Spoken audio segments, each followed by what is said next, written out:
Removing baseboard in a home today to prepare for a floor installation. I just want to give you a quick illustration of how to save yourself some work filling nail holes.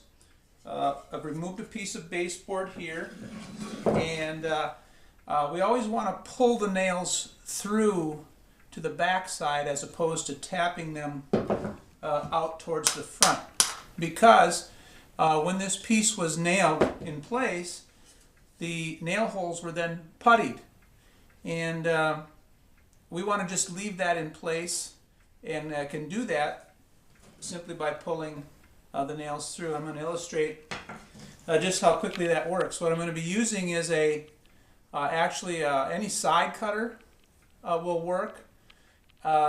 This is actually an electrician's wire cutter. But the bigger the tool, then the easier the work will be. So what you do is lay your baseboard upside down, open the jaws of your tool, put the nail in as far as it'll go, lay the tool flat on the board, and then just bite the nail without snapping it, and roll the nail, the tool sideways, using the tool as leverage, and out the nail comes. And then on to the next nail. Now, if you feel like you're about to snap the nail as you're pulling it up, then ease off on the bite, come back down, lay the tool flat on the board, and start over again on a new section of the nail. Stop before it breaks. Bring it down, just like that. So I'm going to take it through now. This is a long board.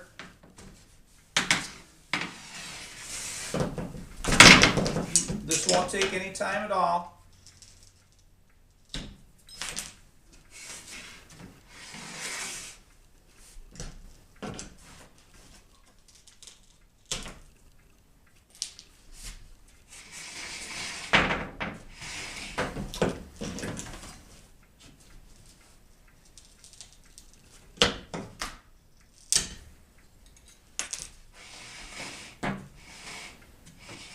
Beautiful oak baseboard, solid 3/4.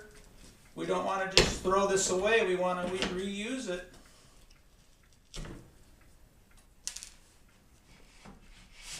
Last nail.